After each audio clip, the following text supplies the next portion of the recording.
वसुदेवसुतं देवं कंसचारूढमर्दनं देवकी परमानन्दं कृष्णं वन्दे जगद्गुरुम्। विश्व के प्यारे दर्शकों, मेरे विश्व के हिंदी प्रेमी छात्र छात्राओं और मेरे सामने बैठे प्यारे प्यारे छात्रों, उनको कैमरा दिखा बेटा, छात्रों की ओर। आज आपके सामने मैं ऐसे शख्सियत पर बात करने वाला हूं जिस लेखिका का नाम स्वर्णिम अक्षरों में लिया जाता है और स्वतंत्रता से पूर्व अवतरित लेखिका जिसका नाम है श्रीमती सुधा अरोड़ा। सुधा अरोड़ा जी का जन्म स्वतंत्रता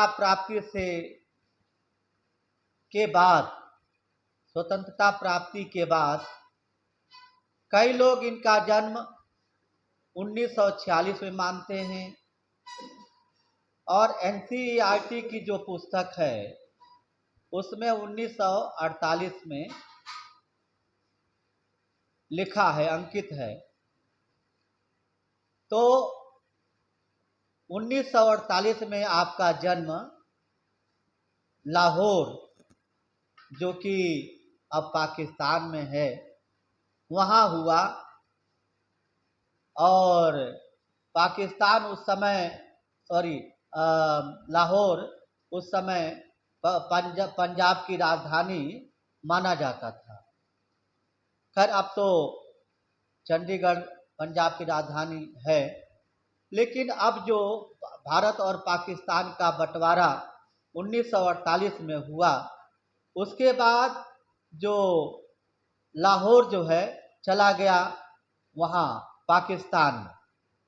तो पाकिस्तान में उनका जन्म माना जाता, उनकी जो प्राथमिक शिक्षा हुई वो लाहौर में ही हुई और उच्च शिक्षा के लिए आप कोलकाता विश्वविद्यालय चली गई और 1969 में उन्होंने वहाँ से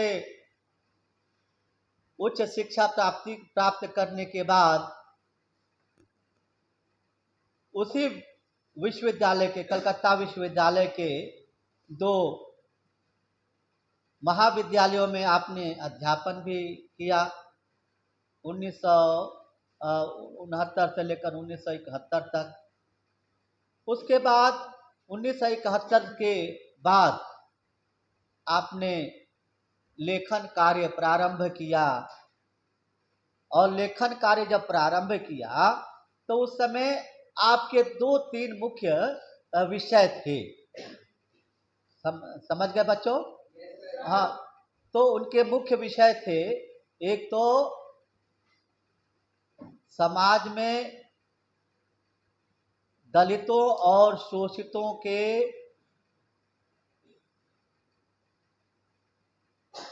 जो खिलाफ अत्याचार हो रहा है, उनके दुख दर्दों, मतलब दलितों और शोषितों का जो दुख दर्द है उसको अपने साहित्य में स्थान दिया।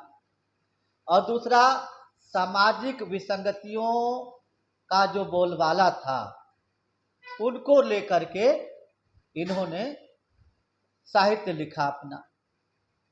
और जो तीसरा विषय था वो था बच्चों स्त्री विमर्श। क्या था विषय? स्त्री विमर्श। और स्त्री को जगाने के लिए, नारी शक्ति को जगाने के लिए इन्होंने बहुत कुछ लिखा। इनके साहित्य में आम औरत, बगैर तलाशे हुए और अन्य कहानी संग्रह है,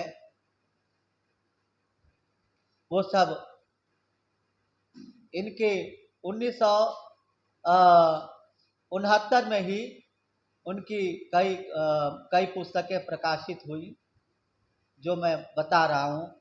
बगैर तराशे हुए, आम औरत, और अनेक कहानी संग्रह। उनका एक काव्य संग्रह भी आया। तो सुधा अरोड़ा एक चर्चित लेखिका है, एक चर्चित नाम है हिंदी साहित्य जगत में। और उनके अलावा अनेक लेखिकाएं आई, जैसे कृष्णा शोभती और डॉक्टर अरुणा सितेश और महादेवी वर्मा।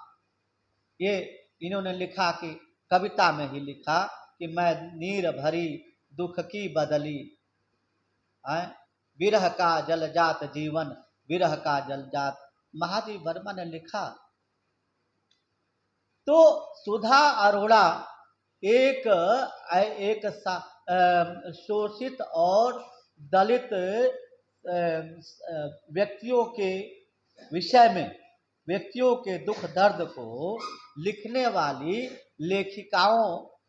लेखिकाओं में एक हैं। और उन्होंने जितनी भी स्त्री लेखिकाएं थी उनको प्रेरणा दी। उनको क्या किया सुधा अरोड़ा ने? प्रेरणा दी कि भाई इनके प्रति लिखो, इनके दुख दर्द को साहित्य में स्थान दो, नहीं तो इनको कोई नहीं पूछेगा, केचुए की तरह इनको जो है कुचल डाले जाएंगे। और उस समय स्त्रियों को तो बच्चा पैदा करने वाली मशीन माना जाता था। इनकी शिक्षा कहाँ थी? पुरुष ही शिक्षा प्राप्त करते थे। स्त्रियां तो पर्दों के भीतर रहती थी, अपना जो है रोटी, चूल्हा फूकती थी, रोटी बनाती थी और पेट भरती थी। लड़कियों को भी काम पर लगा दिया जाता था, घरों में ही क्या करना पढ़ लिख करके। ऐसी जो मानसिकताएं थी, ऐसी जो विसंगतियां थी, उन विसंगतियों को लेकर के और सुधा अरोड़ा ने ये सब कुछ लिखा।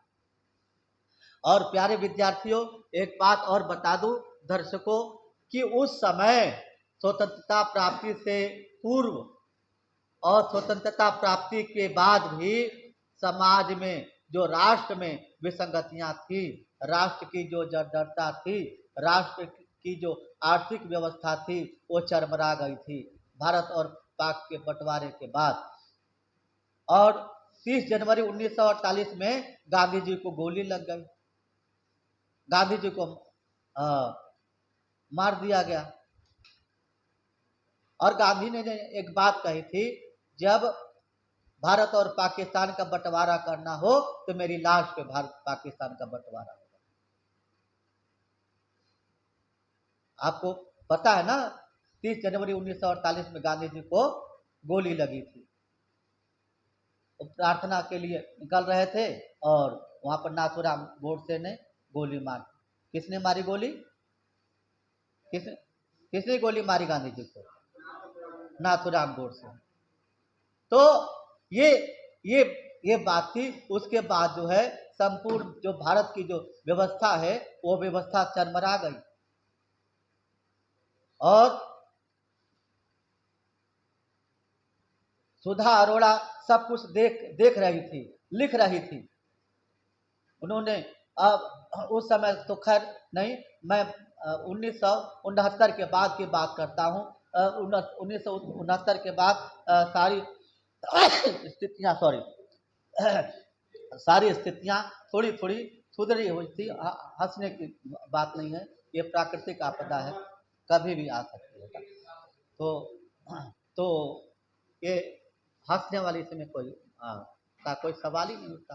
तो इस प्रकार से सुधा अरोड़ा ने जो कुछ भी लिखा स्त्री विमर्श पर स्त्रियों उन्होंने कहा कि स्त्रियों को शिक्षा इसलिए नहीं दी जाती थी ताकि स्त्रियां जो है पढ़ लिख करके जो है आतंक न मचाएं, पढ़ लिख करके मानवता के बारे, अपने अधिकारों को न जान पाए, अपने कर्तव्यों को न जान पाए, और वो पर्दे में हैं और ये पर्दे में ही रहने वाली हैं, इनको पर्दे में ही रखा जाए। तो इस प्रकार से, और उनका जन्म वैसे बता 4 अक्टूबर 1900, कई लोग 46 बताते हैं और 1948। तो इस प्रकार से वो कहानी और कथा स्वतंत्र लेखन कर रही थी, और उसके बाद जो है उन्होंने महात्मा ज्योतिबा फुले और सावित्रीबाई फुले को लेकर के एक विचारात्मक निबंध लिखा, विचारात्मक कहानी लिखी, एक संस्मरण लिखा। उसमें ये बताए आपकी कक्षा में बच्चों महात्मा ज्योतिबा फुले का जीवन परिचय लिखा हुआ है, ये पढ़ना है आप लोगों को, यही पढ़ा रहा हूँ, ठीक है। तो ये जो है अब आते हैं, तो उनकी जो भाषा शैली है वो सहज, सरल और बोधगम्य है। सुधा अरोड़ा की जो भाषा शैली है सहज, सरल और बोधगम्य है, और बिल्कुल सीधी सादी भाषा है। कहीं कहीं अंग्रेजी के शब्द आते हैं, कहीं कहीं उर्दू के शब्द आते हैं, और लोकोक्तियाँ, मुहावरे, इन सब का प्रयोग उसमें है। और इनका जो साहित्य है, इनके साहित्य में प्रेमचंद की छाप पड़ी हुई है, मुंशी प्रेमचंद की छाप पड़ी है। क्या छाप है कि वो यथार्थवाद मतलब जो कुछ भी हो रहा है उसी के यथार्थ में लिखा जाना, क्योंकि समाज साहित्य का दर्पण है बेटा, समाज जो है साहित्य का दर्पण है, और समाज के बारे में जो कुछ लिखा जाता है लेखकों और कवियों के द्वारा, वो समाज में जो देखता है वो वही समाज के लिए वो परोस देता है। इसीलिए इनका जो साहित्य जो है समाज का दर्पण है। Literature is a mirror of society, literature is a mirror of society, समाज का दर्पण है। तो सुधा अरोड़ा सब कुछ देख रही थी, सब कुछ लिख रही थी। मानवीय मूल्यों की जो संवेदनात्मक भाव है वो उनके साहित्य में हैं। तो इस प्रकार से मैंने सुधा अरोड़ा का जीवन परिचय बताया और कुछ रचनाओं के नाम भी बताए। और अब आते हैं महात्मा ज्योतिबा फुले। महात्मा ज्योतिबा फुले महाराष्ट्र के रहने वाले थे, बात नहीं, महाराष्ट्र के रहने वाले थे और उनका जन्म वहीं हुआ। उन्होंने समाज और राष्ट्र के लिए अपना घर बार छोड़ दिया। समाज जो है समाज जीवन में सामाजिकता की भावना जो है उनके अंदर आ गई। सामाजिक विसंगतियों को उखाड़ फेंकने के लिए उन्होंने प्रण लिया, उन्होंने अपने जीवन को समर्पित कर दिया और उनका विवाह जो है सावित्रीबाई से हुआ। किससे उनका विवाह हुआ? सावित्रीबाई से। और सावित्रीबाई उस समय अनपढ़ थी, निरक्षर थी। उनको उन्होंने पहले साक्षर किया, क्योंकि उन्होंने कहा कि पहले घर की स्त्री को मैं साक्षर करूंगा तो सारी स्त्रियां साक्षर हो जाएंगी। एक स्त्री को साक्षर करना मतलब 2 परिवारों से लेकर के 3 परिवारों तक जो है वो साक्षर हो जाना। ठीक है, एक स्त्री पढ़ जाएगी, सबको पढ़ा लेगी, है कि नहीं? अपने पीहर में भी पढ़ा लेगी और ससुराल में भी पढ़ा लेगी। तो इस प्रकार से उन्होंने उनको पढ़ाया और 8वीं तक उनको पढ़ाया और साक्षर किया। और उसके बाद जो है सावित्रीबाई फुले महात्मा ज्योतिबा फुले का सहयोग करने लगी।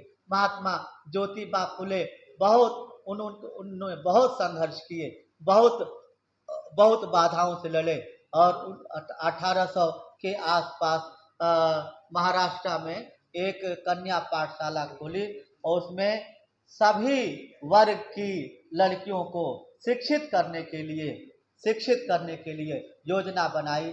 और वो समाज के लोग उन्हें फबकियाँ देते थे, लड़कियों को पढ़ने न भेजने के लिए वो लड़कियों को शर्मिंदित करते थे। लेकिन कुछ लड़कियों ने ऐसा काम किया, जैसे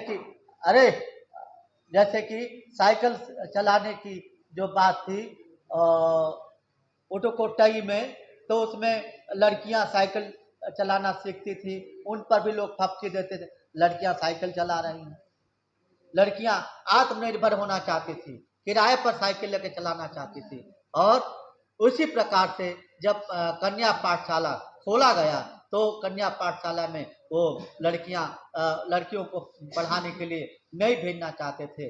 और महात्मा ज्योतिबा फुले जगह जगह जा करके और उन्होंने लड़कियों को के घर में जा करके आंदोलन किया, जागरूकता लाई और कहा कि लड़कियों को पढ़ाओ और लड़कियों को बढ़ाओ। तो अगर नहीं ऐसा करते हो कि तुम अंधेरे में रहोगे, तुम्हारा परिवार अंधेरे में रहेगा, एक लड़की शिक्षित नहीं हो पाएगी तो जो है पूरा परिवार, समाज, समूह नहीं शिक्षित हो पाएगा। महात्मा ज्योतिबा फुले ने एक बात कही है, मैं बताता हूं कि लड़कियों को शिक्षा के लिए पुरुषों ने दरवाजे बंद कर दिए, लड़कियों के शिक्षा के दरवाजे पुरुषों ने बंद कर दिए।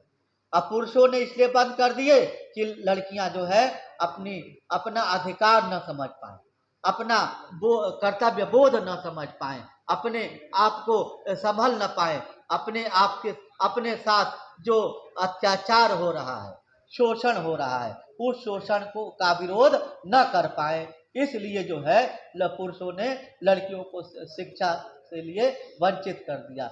ये नारी जागरण को लेकर के ज्योतिबा फुले, माँ सावित्रीबाई फुले ने ज्योतिबा फुले के साथ कंधे से कंधा मिला करके काम किया। कौन बात कर रहा भाई?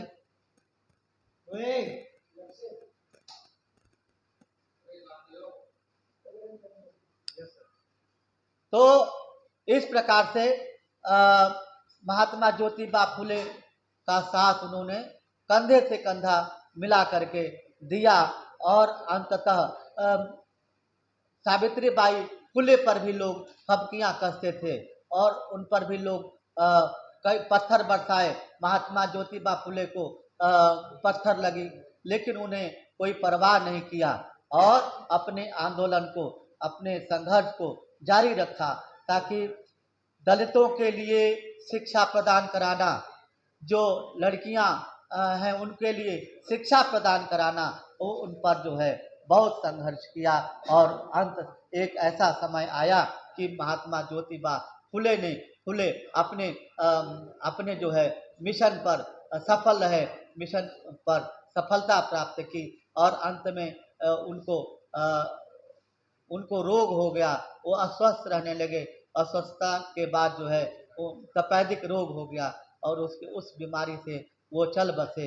और वो उनके यादगार में ऐसे महान पुरुष को हम याद रखते हैं, ऐसे महान पुरुष ने जो शिक्षा के लिए, राष्ट्र के और समाज के सुधार के लिए जो योजना बनाई, जो नीतियां बनाई, उन नीतियों को हम याद रखेंगे। और स्थान स्थान पर, महाराष्ट्र में ही नहीं अनेक राज्यों में इनके लिए जो ज्योतिबा फुले आश्रम, ज्योतिबा फुले मठ, ये सब बनाए गए हैं और उनके यादगार में और उनकी संस्थाएं चल रही हैं। आज भी लड़कियों के लिए महाराष्ट्र में जो संस्था खोली थी वो भी आज चल रही है और फलस्वरूप आज लड़कियां जो है लड़कियां तो शिक्षा हैं। और लड़की मैंने लिखा है 4 पंक्ति पढ़ करके अपनी वाणी को विराम दूंगा और महात्मा ज्योतिबा फुले स्वर्णिम अक्षरों में अंकित रहेंगे, स्वर्णिम अक्षरों में के इतिहास के पन्नों में बिल्कुल अमिट छाप के रूप में अमर रहेंगे। तो मैंने लिखा कि बिटिया पराई नहीं, घर की सताई नहीं, बिटिया तो प्राणों से भी प्यारी जानी जाती है। धरती पे भार नहीं, कुल की उजाड़ नहीं, बिटिया तो कोख की कुखारी जानी जाती है। कन्या कल्पलता सृष्टि का आधार बनी, बिटिया तो आप कोख की कुखारी जानी जाती है। रसिक करुणमयी बिटिया हमारे यहाँ, देश और समाज की दुलारी जानी जाती है।